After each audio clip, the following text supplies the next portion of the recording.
Thank you for joining us today at our Personal Growth and Intimate Relationships online discussion.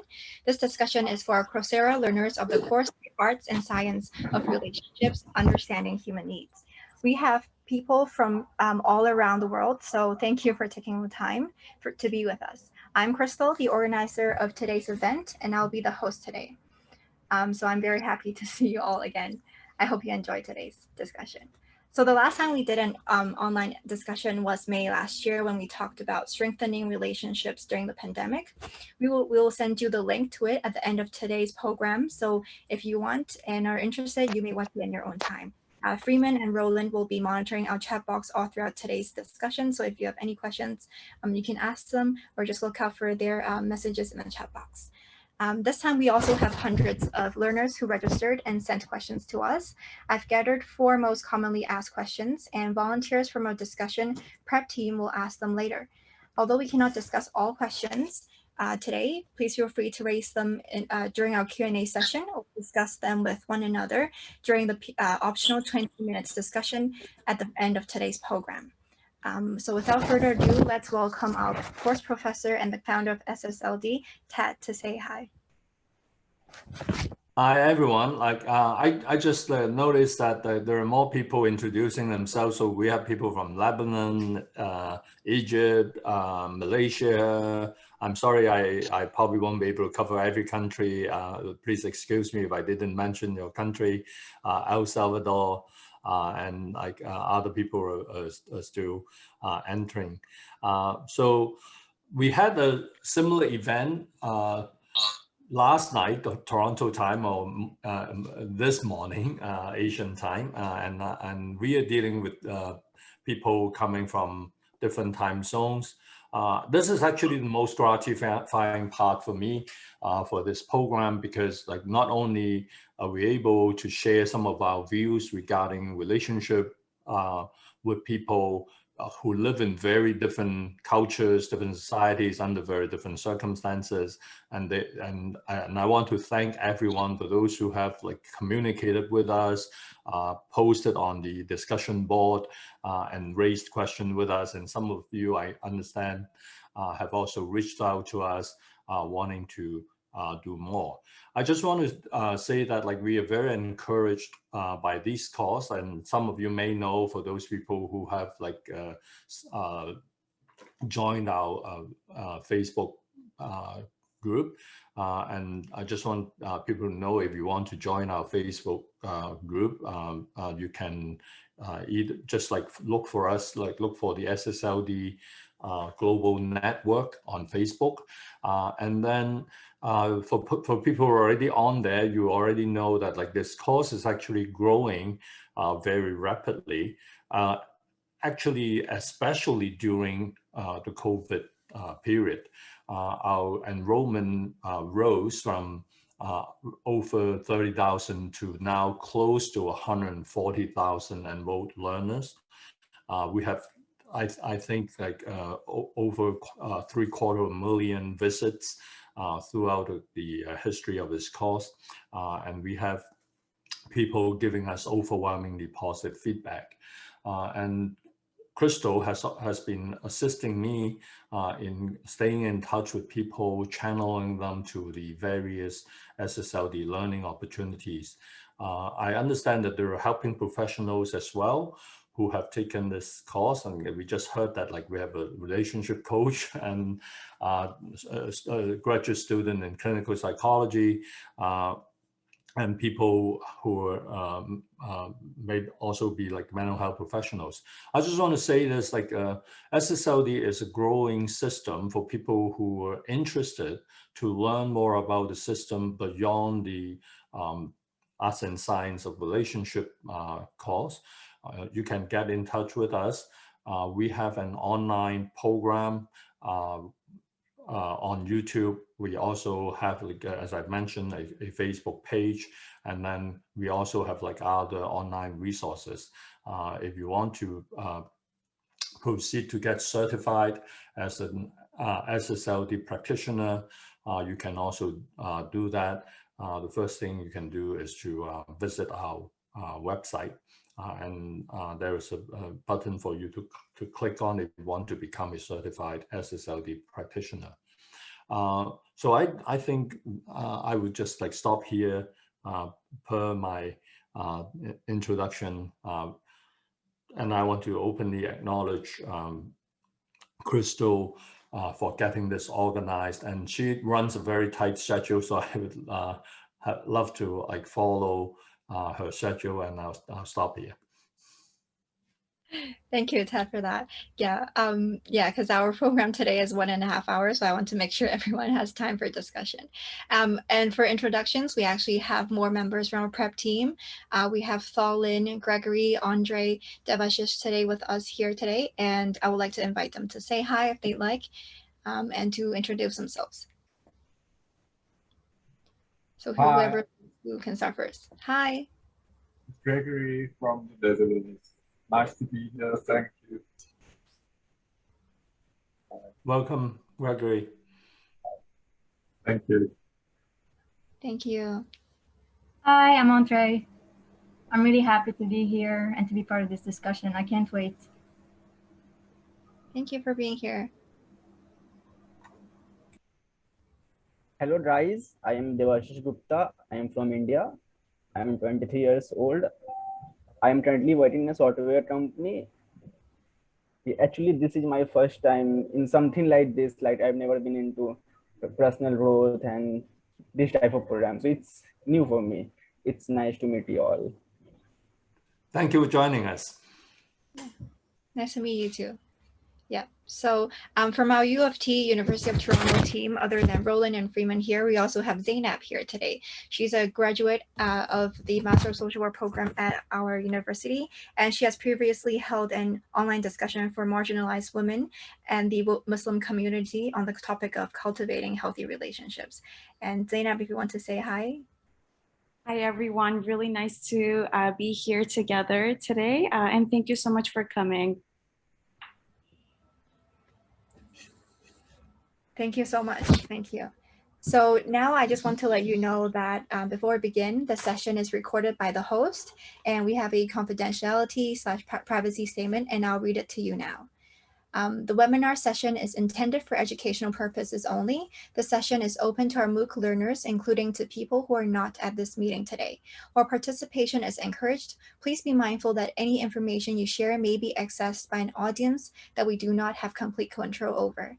You may share your personal information at your own discretion, but please do not share identifiable information of others. Please know that participants may share content that may cause discomfort among some people. Please exercise your own discretion over your exposure and participation in this meeting. You may exit this meeting whenever you want. We assume all our participants are adults over the legal age as defined in their countries. So to begin our program today, we have an interactive polling tool, Slido, that we'll be using today throughout our whole program.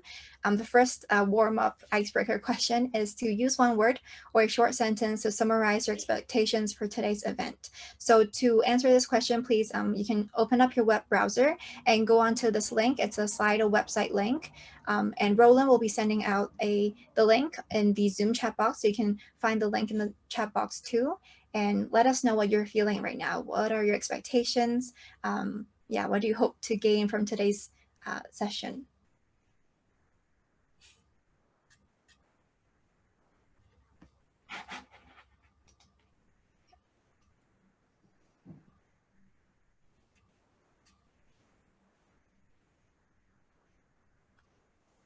Can people find the link?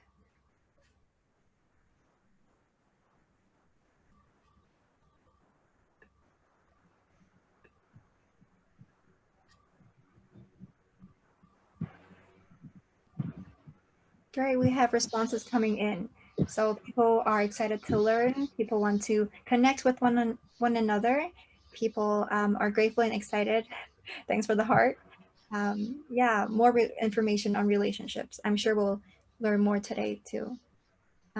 Great, people are curious. Yes, we have a lot of responses. Thank you. People are eager to know more. Yes.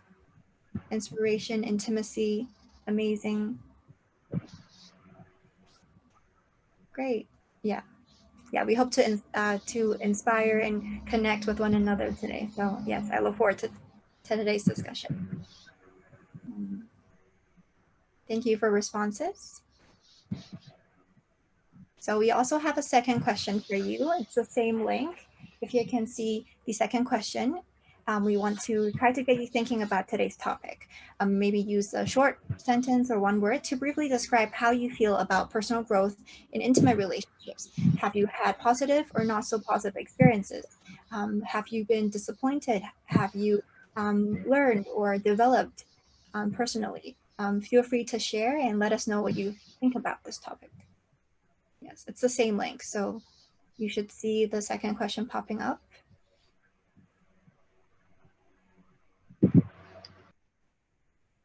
Yes, we have your responses now.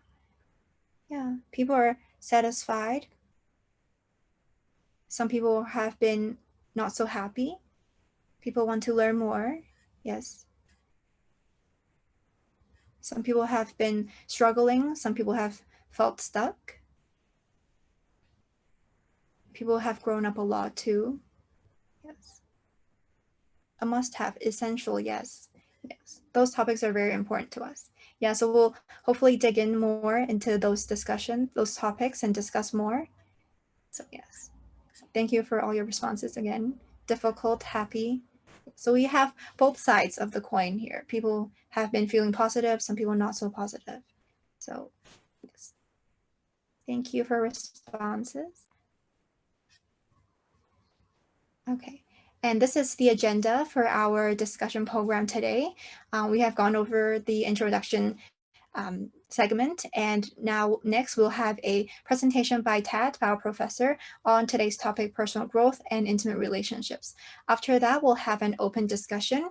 It'll be a conversation between our learners, some questions from our prep team members, and Tad. And then in the last segment, we'll have a response segment from Ted responding to some other issues that were also frequently asked by you guys and a lot of other learners who may not be here today. A lot of questions on religion and spirituality, on how to manage problems, and also how to foster and establish relationships in the post-pandemic era. And then there'll also be an open Q&A session. So feel free to type your questions in the chat box then, and also maybe use the raise hand button in the participation tool in Zoom. So now I'll hand the time over to Tad. Sorry, I didn't unmute myself. So thank you, Crystal, for the introduction and preparing the slides for today's presentation. As you can see here on this share screen, we have 5 bullet points here. These are headings that I intend to cover. And my plan is to try to cover everything briefly in about 20 minutes. And after that, we can get into an open discussion. For people who do not mind staying behind after the first hour and a half, we will also have like a breakout room arrangement when you can share freely among yourselves. And these are people that you have probably not met before. And we did that like last night, Toronto time. People seem to enjoy it a lot, and like finding connections and an opportunity for them to share their own experience in more detail. All right, so I'll get started with the first topic, that is about the Lifeworld. Crystal, yes. So for people who have taken the course, like this diagram, you're probably already familiar with. Like within the SSLD system, we look at our Lifeworld as having 6 domains, right? Including the environment, the body, motivation, cognition, emotion, and action. So that is like a very helpful and useful analytic tool in the SSLD system, especially for people who are in the helping professions. If you learn more about SSLD practice, you'll find that we have established procedures and practice principles within each of these domains. But for today's purpose, I'm going to give you sort of like a simpler way to slice up the Lifeworld that will make intuitive sense to most people, easy to remember, and it will also be a good orienting framework for you to make sense of what is happening with your life. Next slide, please. So this is like how we look at the Lifeworld from another angle, right? Instead of the 6 domains, we can be looking at like the Lifeworld as having 3 major functional areas. So we have relationships, like you have been taking this course. Some of you have taken this course. I read in the chat box, like some of you have actually completed the course over a year ago. Some of you have done extremely well, you know, scoring 100%. I want to congratulate all of you, and I'm really pleased that you're here with us today. So relationships is like one of the 3 major functional areas in our life. And the other big area, which is easy for most people to imagine, is our work or career.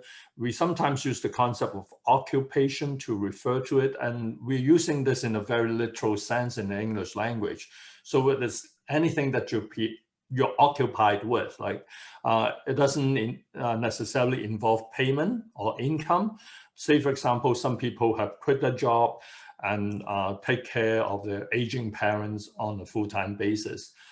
We have someone who self-represented today as a homemaker, and we have people who have like stopped working so that they can like be parenting full-time, and there are other people who have devoted themselves, not for pay, into to causes that can be like, you know, humanitarian, religious, artistic, or political. So whatever that occupies most of your time and energy is your occupation. And then obviously we have the self, right? So the self is like something that is like outside of the relationships, outside of like your occupation. That is the time and space that you have for yourself. That is like the functional area of the self. So this is a conceptual framework, but in real life, right, people do not have these 3 areas being very balanced and like intersecting like this. I'm going to show you a few different configurations of people's life world. So in this situation, you can see that we have someone for whom the work and career, the occupation occupies most of the life space. And even this person's relationships are mainly found within the work setting, right? So this person has very few friends or important relationships outside of work. And the self is also very immersed into the work area with very limited space and time for oneself. So this is sort of like the diagram for a typical workaholic, as we call them. This is another configuration. This person with this diagram puts relationship at the center of his or her life, and a good part of the self is immersed in this relationship, and work is sort of like not an important part of this person's social world. Like there is very minimal overlap between personal relationships and family, friendships, and this person's relationship with people in the workplace. This person probably is not very involved in the workplace, and work is probably performed or the occupation is performed for a functional purpose with very little significant emotional involvement. So you can easily imagine there are people like that. And this is another configuration. This is like someone who is focused on himself or herself, and work and career are very much well integrated into the self system, and relationships are also all seen as like personally relevant. So this is a person who's probably enjoying work and relationships a lot while maintaining a fair bit of space for personal care and personal development. So those are these examples that I prepared, and Crystal, do you have like the examples that we've got from last night? Yep, those are the So maybe examples. you can tell people about them. Yeah, so we want to also invite you to give this Lifeworld design exercise a try. Try to map out your own configuration of your Lifeworld. I find it personally very helpful to map out my Lifeworld design. It helps me be more clear of my own needs and help me set goals. And we want to invite you to do the same. Freeman will be sending out the editable PowerPoint document in the Zoom chat box. You can try to find it in the Zoom chat box, and then download it. If you don't have a Microsoft PowerPoint, you may have trouble opening it, but don't worry. You can try to draw them out. It's an easy 3 circles diagram, and try to draw down what you feel like your self, relationships, and work circles look like. At last night's discussion event, we had those feedbacks and sharing from our participants. They kindly screenshotted their diagram very quickly and sent it to us in the chat box. And you are more than welcome to do the same as well. After you have tried to shift those circles around in the PowerPoint, if you would like, and if you're comfortable, you may take a screenshot and try to send it to us as an attachment file in the Zoom chat box. And those are some examples from last night. So we invite you to do the same and give the exercise a try. Okay, so I'll let you work on your own pace, and I will continue on with my presentation. So when we look at personal development or personal growth, there is like a process that a lot of people will go through. This is like what we call a paradoxical pathway, because you see at point 1, we are saying that like what you want is not what you need. For people who have taken the course, or you're taking the course, you might have already come across this key point that I emphasize a lot in the course, that like very often we're affected by social scripts, we're influenced by other people. So we're wanting the things that we do not necessarily need.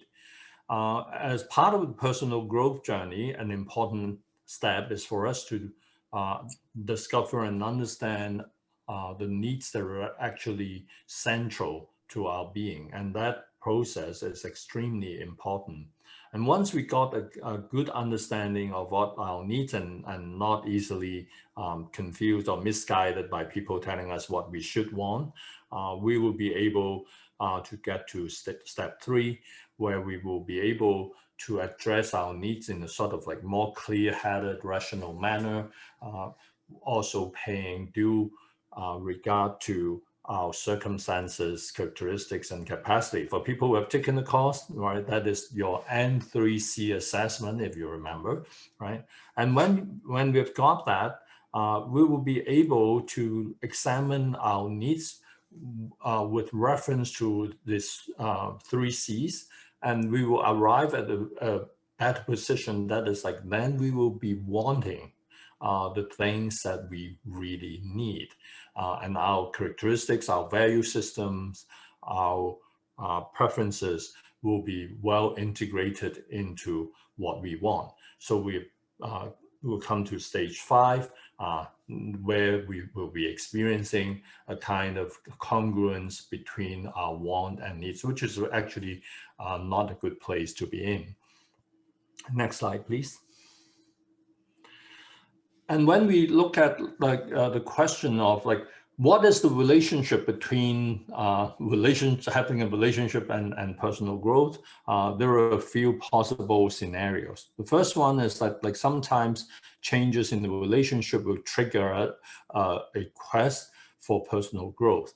Say, for example, some people would come to some form of significant self-realization after ending a relationship, or being cheated on, or being abandoned by a partner, that can trigger very often a very positive journey of self-discovery, not necessarily a bad thing. There are also relationships that would pose barriers and restrictions on one's personal development and growth. If you have like a very jealous, controlling partner, and this person doesn't want you to be spending time away from him or her. This person doesn't feel comfortable if they see you growing and developing, making them feel insecure and inferior. The relationship can become a barrier or a restriction for your personal growth. And then obviously we have like even worse cases in which we have what I call dysfunctional relationship. And the two persons are there, they're not actually meeting each other's needs, they're not growing and developing together. It is like sort of like what among the saddest arrangement, but unfortunately they can be easily found in everyday life. These are couples who are withering away together. They are denying life, they're like giving up opportunities and fantastic possibilities in life. The fourth kind of relationship is what I call containment and support. We have relationships that are maintained mainly to contain a person's problems and the partner is being supported. But very often this kind of relationship can be like indulgent. It is good that like there is someone who's accepting of your weakness, your vulnerability, your previous problems or trauma, your history, and this person is supportive. But this relationship stops at that and doesn't give you the opportunity to grow beyond what your problems might be. When that happens, we're moving down to the next bullet point. Then the relationship becomes a healing and transforming one. We should consider ourselves extremely lucky if we find ourselves in relationships that have like healing and transformation effect. And then the best part, right, for someone like me is to be in relationships that actually facilitate growth and transcendence. But I also want to point out there is a potential downside in this kind of relationship, because when the relationship is truly open and truly supportive and facilitative of growth and transcendence, the two partners involved may not be moving ahead or growing in a synchronized or coordinated manner. So their interests may diverge and then they may be going in different directions. So this is like what we in everyday English refer to as growing apart. I will personally state my bias. I think it's better for you to be growing apart and realizing yourself than to get stuck in a contained, suffocating, dysfunctional relationship. But obviously people have different values and different takes on this, and I'm open to discussing this with you later. All right, so when we look at personal growth and development, there are like three key ideas that I want to highlight, right? One is to understand, it is hardly philosophical, I would have to say, understanding the idea of like being and becoming. In the more recent developments within the social sciences, we understand that like the being is not a stable entity. We are actually constantly changing. So the becoming is a process. I was talking to a student on my research and development team just a couple of days ago, and she has been like asking some very pertinent questions regarding personal growth and development. And I responded to her by saying that the self is actually realized in its process to discover itself, right? So the self is not stable. Right. So, and it is constantly changing and evolving.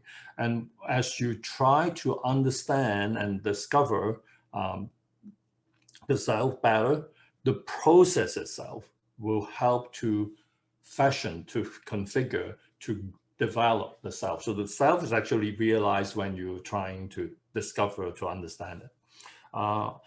It may sound a little bit convoluted, but that is actually a very important lesson in personal development.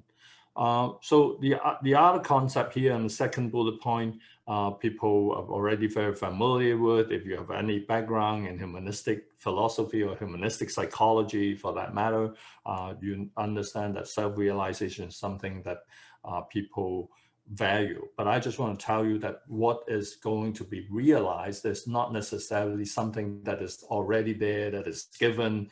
The realization process very often is not a straightforward linear process. This is like a constant process that is contingent, and you're moving or evolving in a manner that is not always predictable. So coming back to the third bullet point, that is probably, I would argue, one of the more secure, more safe, safer space to think of personal growth and development. That is by discovering potentials and possibilities in your life and try to actualize and develop them. Next slide, please. And then it takes us to this interesting concept of transcendence. The word transcendence literally means going beyond.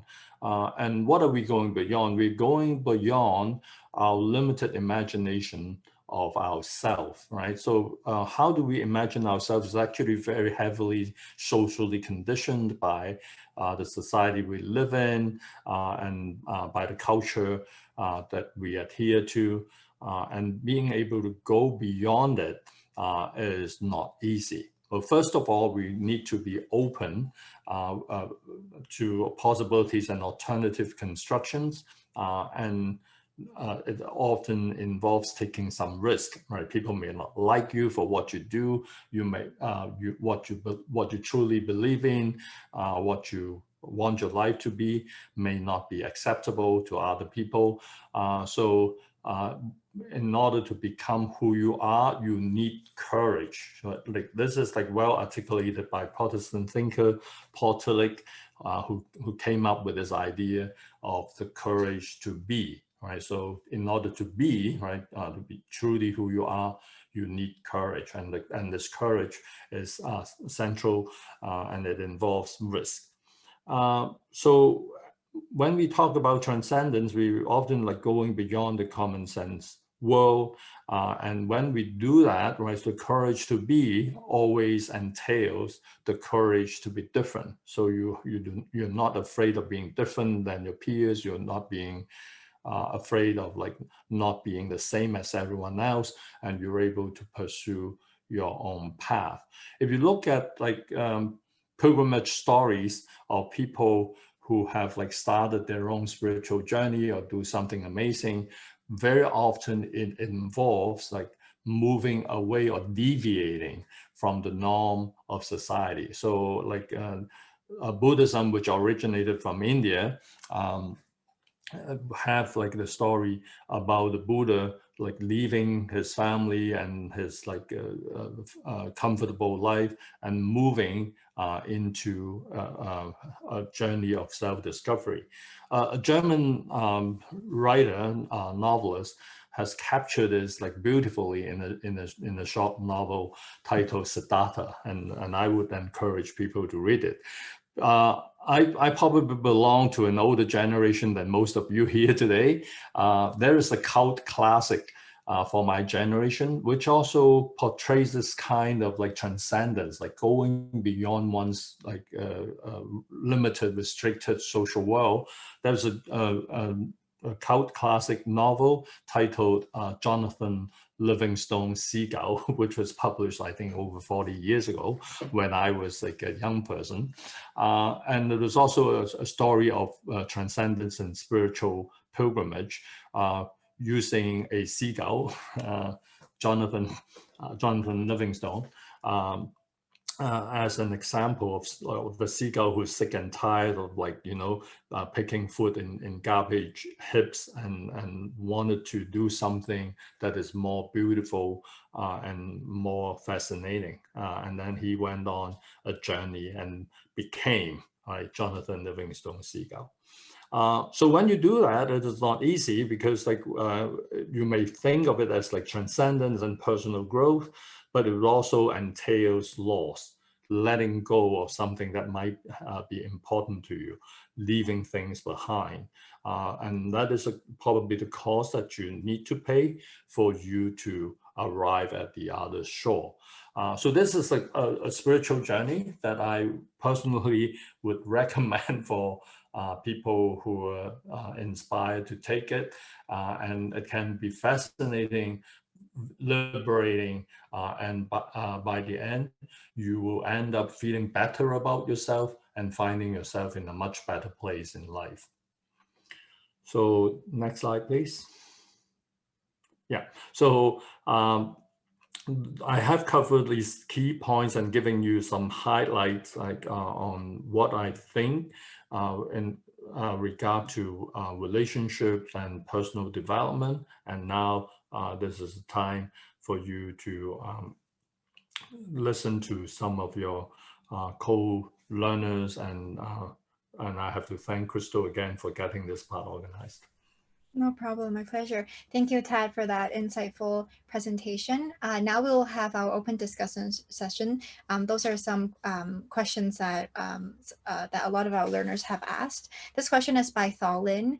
If Thalin is here, you're more than welcome to ask this question. If not, then I can ask this. It's a question about how to work or focus on personal development while having an intimate relationship. I guess it's about are there more methods or any tips or advice on how to focus on personal development while not being detracted or distracted by your partner or being drawn away from your personal goals? Mm-hmm.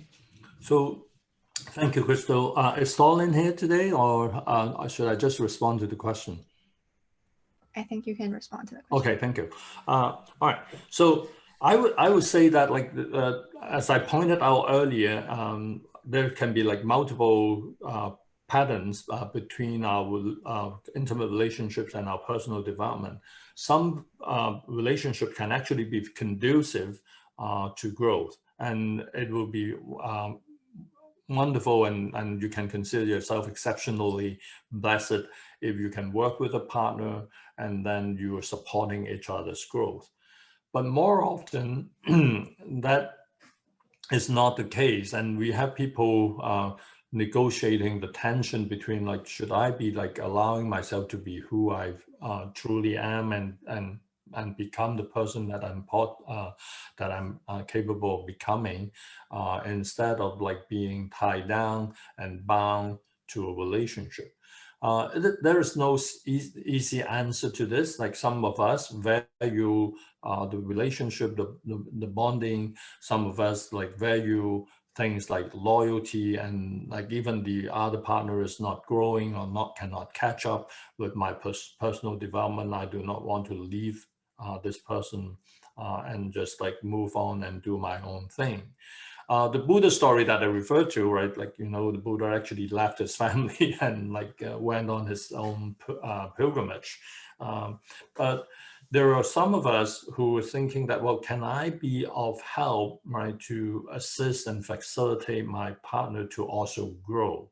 That is a laudable idea, and I would obviously encourage people to try to do that, try the best you can. But in the event of you realizing that, like, after you have done the best you can and you've tried, your partner is either not interested or not capable of like going through this process of growth and development, then I think you should seriously consider whether you want to be staying in this relationship, or do you want to transform this relationship into something else that works better given your respective N3C again, right? Different needs, circumstances, characteristics, and capacity. I understand that worldwide, everywhere in the world, leaving a relationship is not easy. It can be painful, it can be costly. In some cases, there can be like legal, cultural, religious barriers against people splitting. But I think it is something that we really have to take into serious consideration. Okay, So so this is a question by Devashish. Devashish, if you would like to ask this question. Yeah, sure, ma'am. My question is for Professor Light, how to balance corporate life with love life. mhm. Like, like these days, the people work Monday to Friday, and actually they don't have time for their personal life due to the corporate life. Good. Thank you. Well, first of all, how to incorporate intimate relationship in our lives. I just want to remind people of the exercise that we just did, right? People can have very different configurations that they prefer for their individual life world. To some of us, like the relationship, the intimate relationship is the center, your ultimate concern, your highest valued aspect of your life. Some people cannot bear thinking about their life when they when they have lost a significant relationship. So that is understandable. But then for some other people, it's like you remember from some of the diagrams that I showed you about the life world. For some people, relationships can be of just marginal significance. So it really depends on who you are and what you need in life. And the other interesting thing you can do is you imagine your the map of your life world and compare that with your partners. This is actually an exercise that we sometimes do in couple counseling, getting the partners to sort of like map out their life world and have an open, honest discussion about it. So my sense is that like how to incorporate intimate relationships in our lives to a large extent is contingent upon each partner's configuration of what they want their life world to be. Coming to your second question, then the answer is like yes and no, because like if relationships are not the most important in your life, right? Then it may or may not have to go hand in hand, right? With your personal growth. So I have come across couples who have like both recognize that the relationship is good, is satisfying, but it is not going to be sort of like the central part of their lives, and they have their own careers or pursuits, artistic or otherwise, and they agree that like they will just like stay in this relationship, and the relationship will not be central to either person's life. But then there are also couple who have negotiated very different deal, making the relationship sort of central. In both of these situations, that is good. But I think what we very often come across is that people put different values, that you have like two partners in a relationship with very different and sometimes maybe even incompatible life world configurations. And there can be a problem, like one person may want to stay in a very intimate relationship and may even be willing to forego some opportunity of personal growth, while another partner may not place similar significance in the relationship. Yeah, thank you, Ted, for that answer. We also have a question from Gregory. Gregory, if you would like to ask your question, and if you want to share your story or experiences, if you're comfortable, you can feel free to do that too. Yeah, so just quickly to share my case. 2 years ago, I just left my hometown. I stopped university, and my family, because my family was like separated out. I left the church and all my community, and I realized I started this SSLB course, and I realized I have a toxic relationship because it was containing in this language of the course. And I just left and I went to the Netherlands, and I started from scratch. So my question would be, how do you know when you're ready to date again after breaking off the toxic relationship? Great. Thank you, Gregory. This is a really good question, and one that is not easy to answer, but I think it is very helpful for people who have experienced something similar.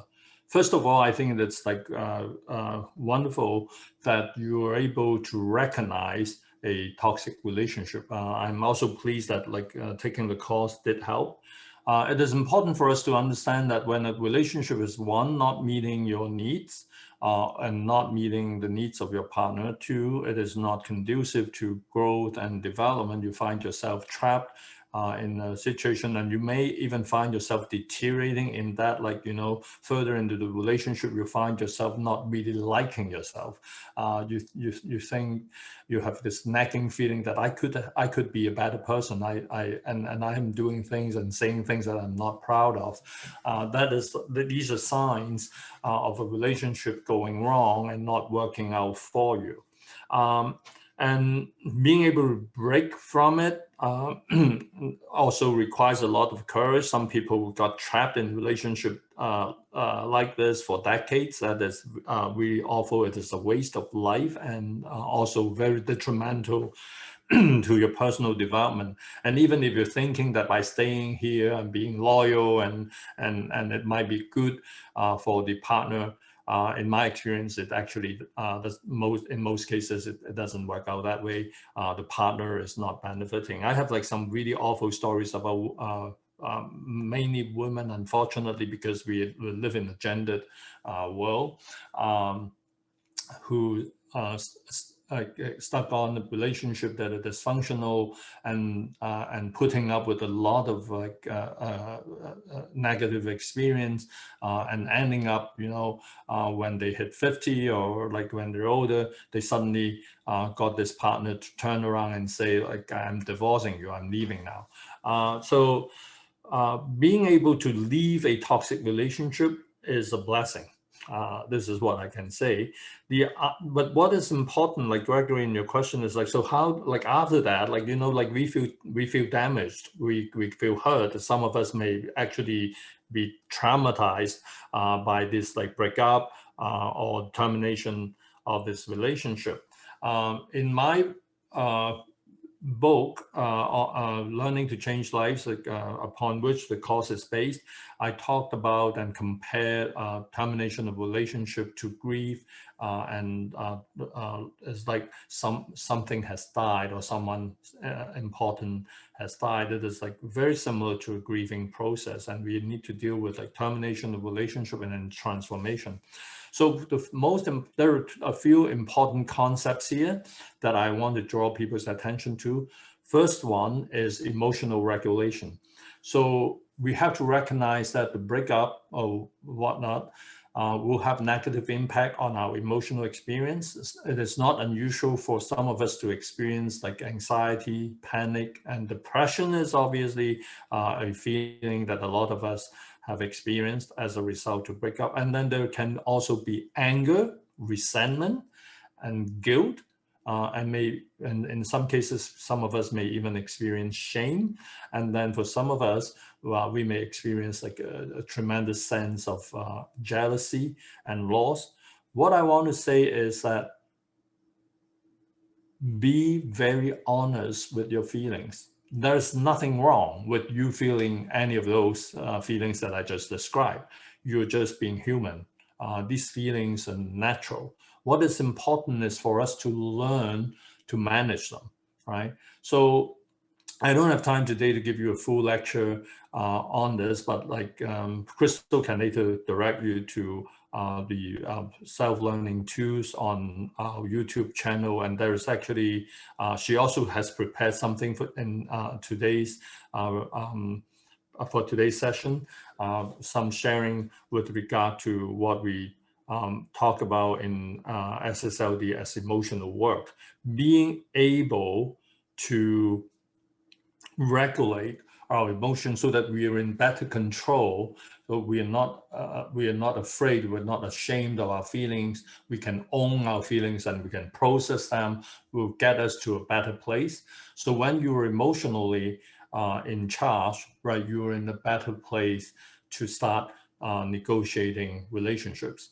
The most awful thing is you carry this unfinished business into your next relationship, and you transfer some of these feelings from your old relationship onto the new one. It can be your insecurity or like some unresolved hostility towards your partner, or it can be a ongoing cyclical sense of self-sabotage pattern that you will then repeat in your new relationship. So it is important for us to recognize all these negative feelings and patterns and stay on top of it. The other concept that is important in within the SSLD model is how do we develop a sense of self-efficacy, again, after we have been hurt or damaged, right? So one of the things that we need to know is that you have to keep telling yourself that you're worthwhile, no matter what happened and you were abandoned or someone cheated on you or someone left you for someone else. That does not mean you are not a worthwhile human being. I think it is really important for us to assert that and keep reminding ourselves that we are worthwhile. And it's just that this particular partner didn't appreciate us for who we are, didn't value us for who we are. And while someone has done this to us, can be very damaging, can be very hurtful, we have to keep like supporting ourselves and accepting ourselves. And that sense of self-acceptance is important. But it is easier said than done, right? So this is why some of us may need professional help, right? Like that reminds me of like a humanistic approach to psychotherapy for people who are familiar with like Carl Rogers' work. You probably already know what I'm talking about. For people who don't, I'm going to explain this to you briefly. Well, the best situation for us to be in terms of self-efficacy and self-acceptance is to develop what Carl Rogers called unconditional self-regard, meaning that like I unconditionally regard myself positively. I believe in my own worth.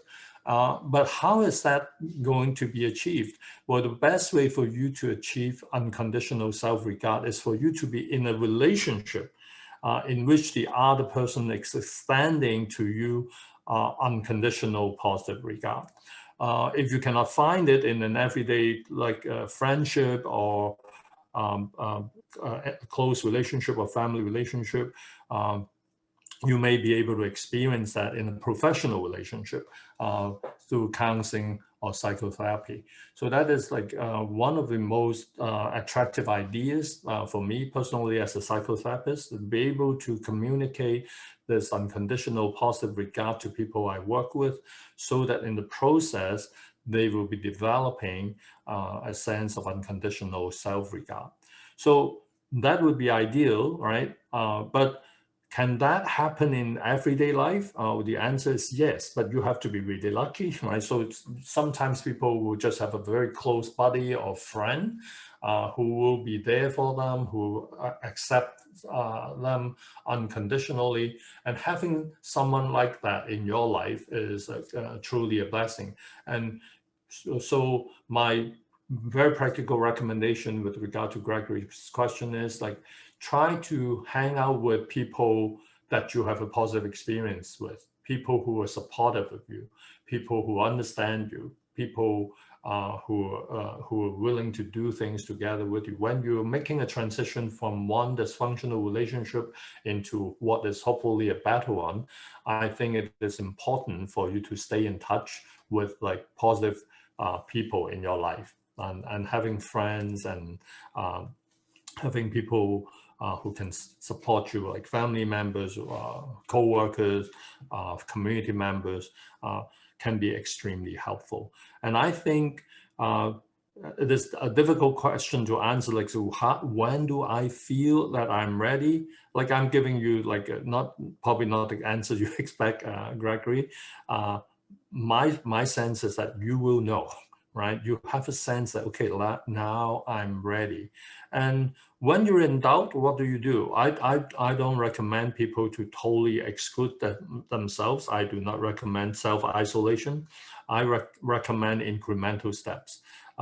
It may or may not be congruent with your personal value system, right? But I would say, you know, like you may try go and meet someone, start dating with a very healthy expectation, meaning that like when you're meeting people or you're dating online or you're trying to meet new friends, tell yourself that, well, you're moving back into this situation when you're negotiating new relationships, but you shouldn't expect too much, right? Be prepared for disappointment, prepare for less than perfect match, and as I suggested earlier, it would be good for you to have a support network built around yourself. Then I think you're ready to venture forward again. Sorry, I'm giving you a very long answer, but you did ask a question that is not easy. Thank you for that. I'm looking forward to learn more from the videos. Thank you, Gregory. We should certainly do that. Thank you for the question. Yeah, I just also want to mention that in the comment section, B. Perini also brought up a comment about toxic relationships, that she mentioned that it's also about how to break free from the pattern of going back. Yeah, and I encourage you guys to also have conversations in the chat box if you like. Yeah. And our last question for this segment is from Andre. Andre, if you want to ask your question. Yes, thank you. Okay, so my question is, sometimes in relationships where each partner has very different goals and values from the others that they're pursuing in life, how can these people stay sane and keep resentment at bay, especially when the achievement of their goals would kind of not guarantee the survival of the relationship at the end, because they would be going in different places? So how can a relationship stay fulfilling and kind of a happy one, even when there's not much guarantee that it's going to last? Because sometimes what happens is that even when people negotiate, resentments and frustration can still sometimes arise. So how can we navigate these times of frustrations? Okay, I'll give like two very quick responses, and they may even appear to be contradictory to each other. But I hope you will appreciate how these two observations may be simultaneously relevant. First of all, is like I think our generation, especially I think the younger generation now, have to get used to the idea that like having a stable relationship that will last you for the rest of your life will be increasingly rare. We have to understand that when human societies came up with this idea of lifelong relationships, I just want to give you something that is very important and a lot of people don't realize, is that life expectancy in the last century has been extended dramatically. Like never before in human history have people lived for so long. So the average life expectancy, even in the developed countries, like before the Second World War, is like actually very low. It was like I think it's around 50 years. And then like in the less developed parts of the world, average life expectancy was actually around 40. So if you're talking about someone who's like reaching adulthood, like back then people actually took on adult roles earlier in life, like when you're 16 or 17 or 18, you were taking on adult roles. But your entire adult lifespan is like something like 20 years. And talking about or imagining a relationship that would last for life was sort of easier back in those days. And now with like life expectancy being extended dramatically, and we're talking about in Africa, even in some African countries, in the urban centers, they're already dealing with the challenges of aging or an aging population. So average life expectancy in like less developed parts of the world is hitting or going beyond 60 now.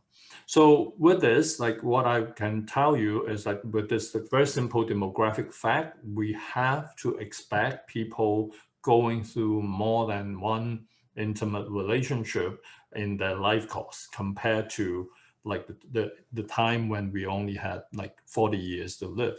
So that is like a very important demographic social context that we have to reckon with. So, but then the second part to your question, Andre, is like where SSLD comes in. So in the SSLD analysis, you understand that like we talk about at the entry C, and the last C is capacity.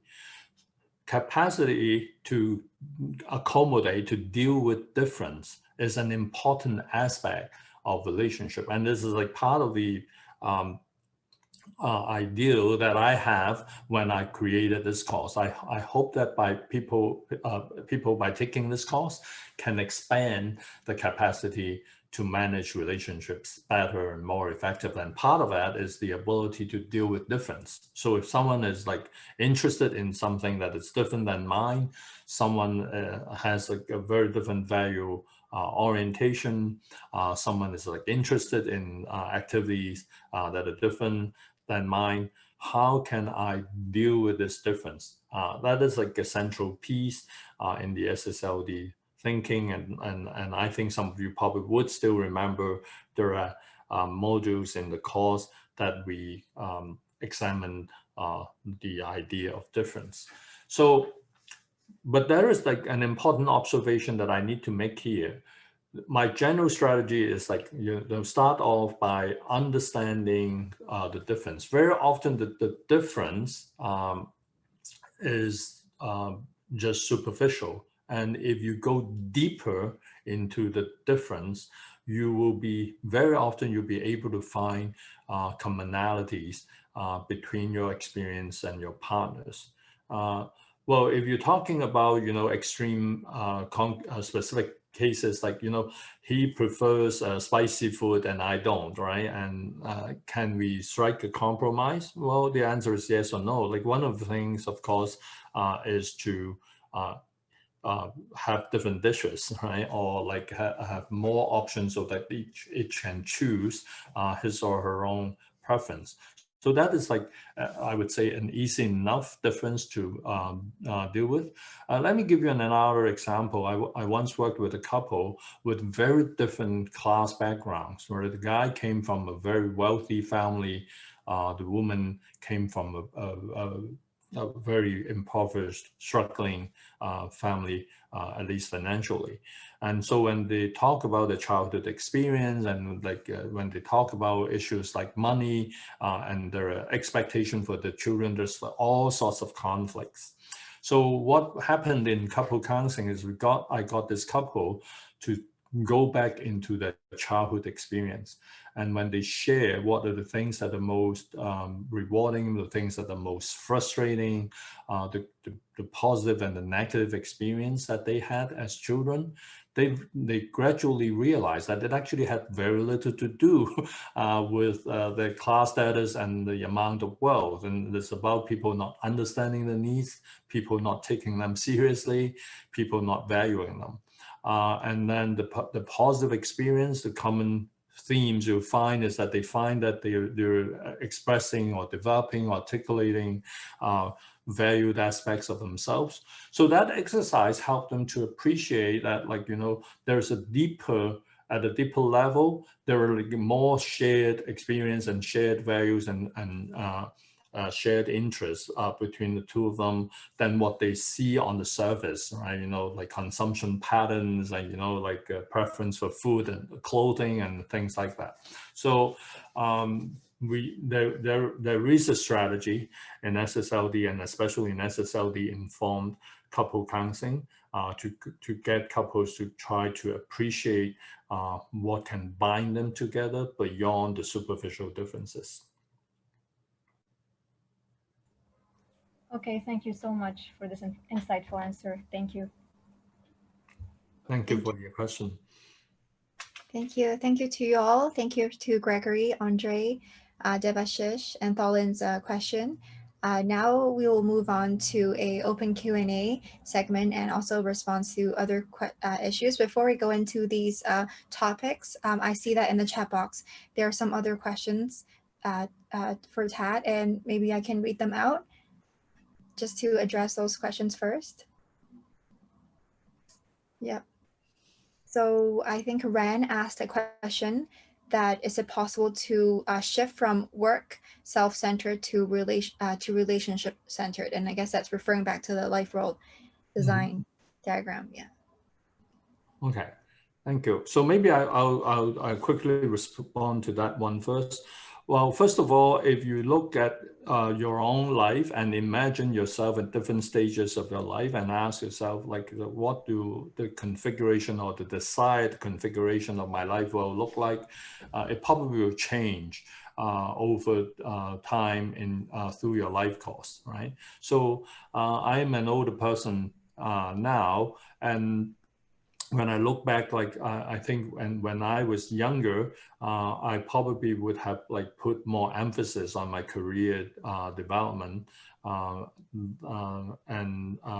my relationships, and not paying as much attention to self as I would now. So, like, first of all, what we have to recognize is this configuration does change and can change, right? So I think that is an important thing to recognize. And I also want to respond to like B.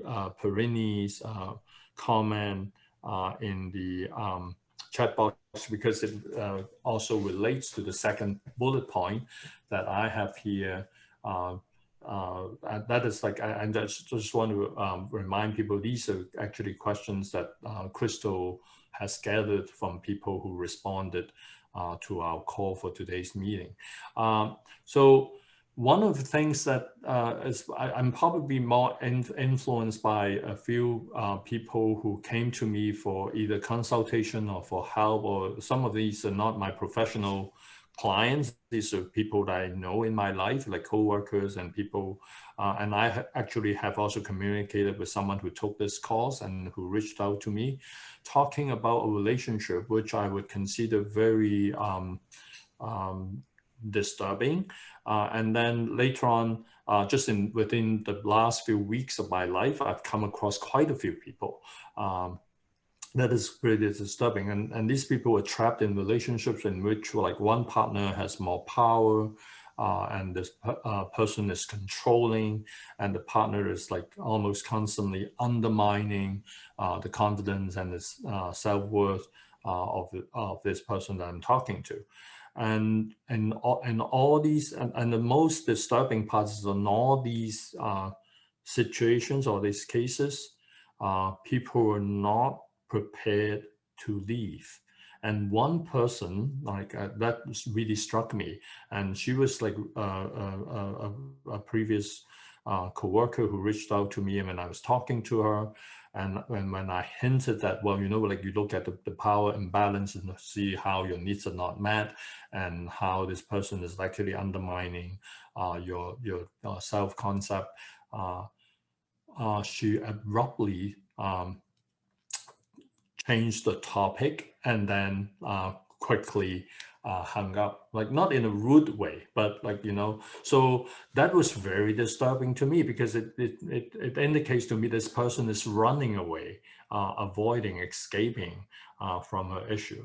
But I'm not saying this in a judgmental manner. I understand how difficult it is for someone who has like a poor self-image in the first place, and that probably is part of the reason why they got attracted to potentially controlling and abusive partners.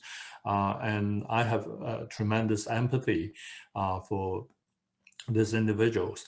And I just also want to say this, like, do not just think women, right? Like, you know, yeah, statistically, women have a higher chance of getting involved in this kind of relationship. But like if you have some experience with same-sex relationships, then you know that gender does play a role, but it's not the only factor contributing to this kind of issues.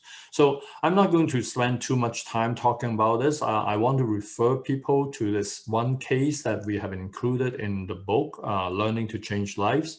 That is the case of Suni, S-U-N-I, which is based on, like, it is not a real name, but the case is based on a real life story about a woman whom we assisted to gradually leave a controlling and abusive relationship using SSLD principles.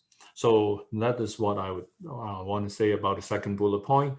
I wanted just with Crystal, I just want to have a sense of how much time do I still have, or am I already running over time? Oh, we have about 15 minutes more for this segment.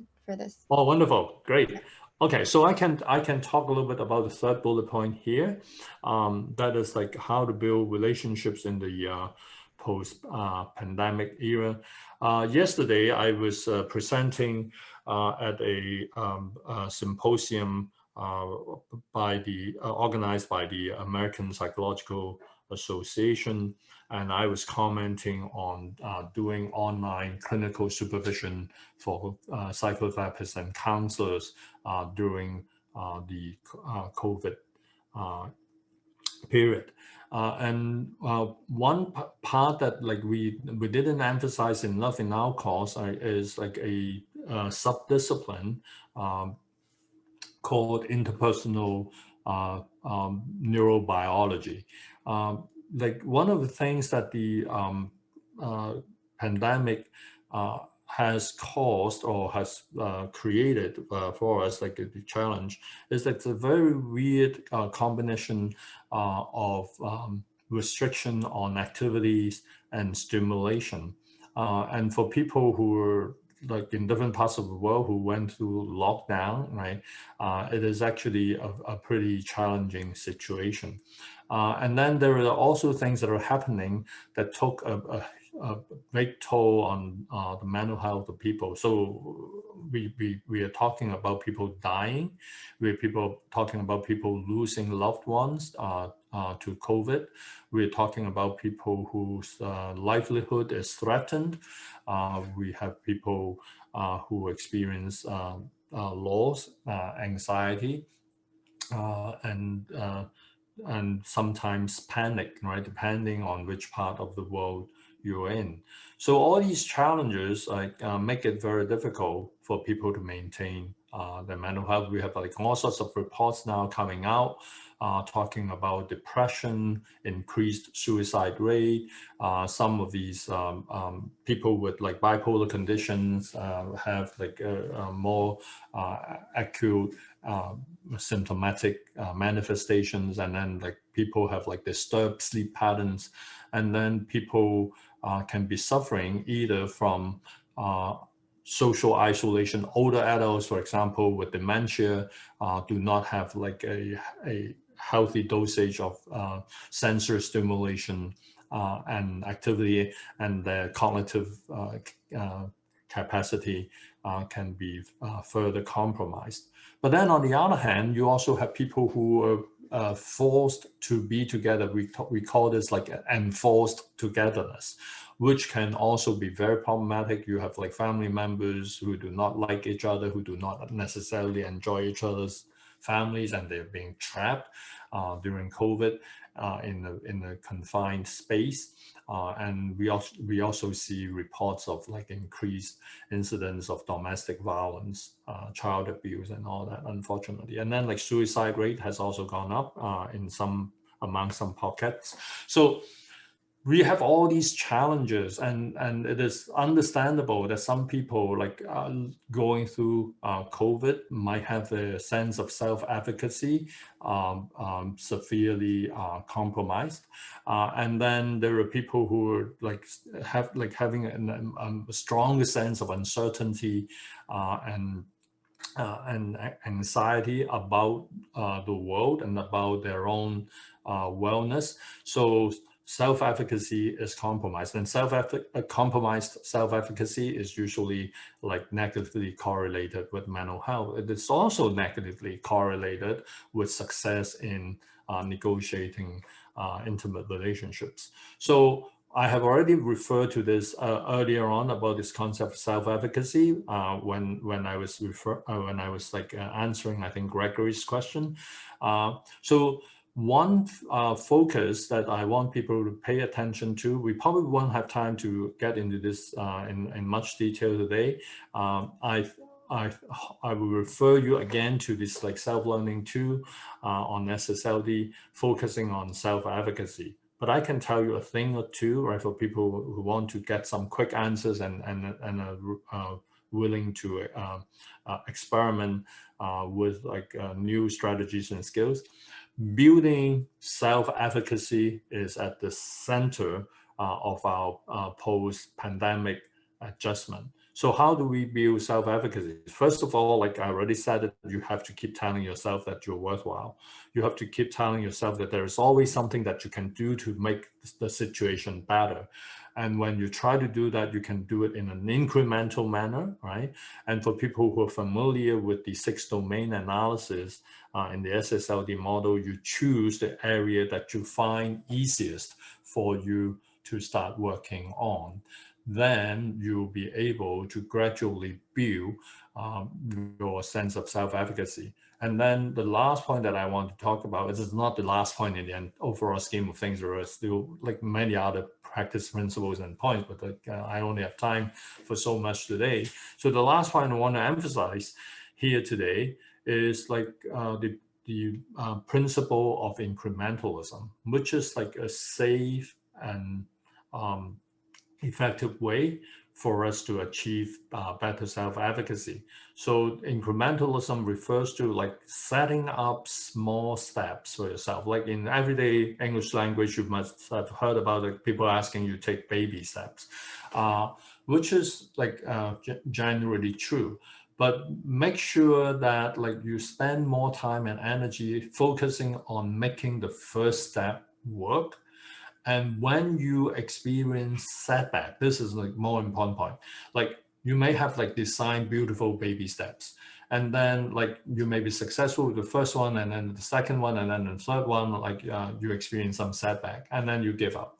So the most important point here is like whenever you're pursuing a plan and you failed or you experience some setback, right? Do not come to the conclusion that, okay, it doesn't work. It is hopeless, right? Like it is, like, I'm always like that, like, and I failed again. You know, that is not the way to talk to yourself. Like one of the things that I want you to seriously consider doing is like, okay, I failed at this point. I want to understand, why is that too difficult for me? Can I break this task down into smaller steps so that I can still be moving forward, even just by it, like turn it a little bit. So that is like the fragmentation of like a failed goal or a setback, and then we will move forward again still in this incremental manner. So I think that is an important attitude to have when we want to move ahead and develop self-efficacy. And I hope I will have more time to come back to this. And we have mentioned some of the strategies in our self-learning program. I probably would want to create a special module on building self-efficacy again. And relationships, remember, like this is like relationships, there are like aspects of relationships that we have already learned, and those are always important. So if you can cool-headedly perform an N3C assessment whenever you meet someone or you're negotiating a new relationship, I would say it probably would help you, and you will have a better chance of like getting something positive negotiated. Crystal, do I still have time to talk about religion and spirituality? Not really. We're Okay. coming to the end of this segment, but there are some questions that learners have sent in the chat box that I think that we can spare a little bit of time trying to address. One learner asked that she wants to know that if it's a healthy choice to keep feeling the same level of attachment and love for the person who's ended a relationship with them for reasons that the person feels unjustified. And this is back to the topic of intimate relationships, but if you can try to answer that question. All right. This is like a difficult process for anyone, right? I have to say this, I consider myself lucky to have also gone through that a few times in my life, and so that I can learn from those experiences. Losing a relationship is difficult in multiple ways. Like, first of all, a relationship is seen as like valuable and profound because, right, it was very important in addressing some of your deep-rooted emotional, psychological needs. And losing the relationship means that those needs are no longer met, right? So like you may be like enjoying doing something a lot with someone, and now you're not able to do it again. And there are like things in your life that remind you of, oh, you know, those like wonderful moments and those like deep sharing and deep sense of connection. I really miss that. And unfortunately, you won't be able to find those again. And it is also true that, like, you know, certain relationships are so unique, and then you may be people that you have met that actually each individual is unique in a way, right? So it is not unnatural for us to feel that, well, you know, like I probably will not be able to find the same thing again in my life. And I just want to say that probably is true, right? But that is not bad news, because you may not be able to find something that is exactly the same, but you can find something that is different but equally gratifying. That is possible, right? Finding like the exact same experience, the same individual, well, is quite difficult. But to find something that is different, or like meet someone who is very different but still brings the same level or even a higher level of satisfaction, that is quite easy to imagine. So I would just want to say that, like in the SSLD model, you look at what are the needs that you are not meeting, and then you try to move into relationships or negotiate new relationships that would be effective in addressing those needs. That is like a very rational way of looking at things. And what is usually most important that sort of like prevents us from moving on in this like rational trajectory is the emotional damage. So as I said before, like one of the things that we, when I was answering Gregory's question, was to look at the emotional healing, to go through these like unfinished emotions and work through them so that you come to a better place emotionally. Then you'll be in a better position to move on. And one of the things that is also very important is, like, it sounds like too trivial compared to the significant loss that you have, but it helps. What I would recommend to people going through this like tough period is to make sure that you take good care of yourself and create little pieces of pleasurable activities in your life, right? So like, you do not just like isolate yourself and cry and feeling miserable. Try to do something that you enjoy. It can be, having a good meal. It can be, going on a trip, or like, as I suggested earlier, get a friend who is understanding and supportive and just like vent it out, or just like do something for fun that you've not done before. Like spice up your life with pleasurable experiences. That helps when you're making this difficult and very often painful transition. Thank you for the answer, and thank you for everyone who has asked their questions. I see that in the chat box there are a few more questions that we unfortunately do not have time to answer them today in our program, but feel free to stay behind if you have time, if you would like to. You can raise those questions or try to discuss them if you'd like in the breakout room free discussion time. And Now our program has ended. There's a little Slido question for you to fill in to give us some feedback or to check in with you. How are you feeling now? How are you feeling after our discussion? So at the same link as before on Slido, if you see the question, it's to use one word or short phrase to share how you're feeling now. Are you feeling better? Have you find it helpful? I hope I've learned a lot from your experiences and questions, and hope you find the discussion helpful too. So yes, I look forward to your responses. So let's see on Slido, we have people's responses coming in.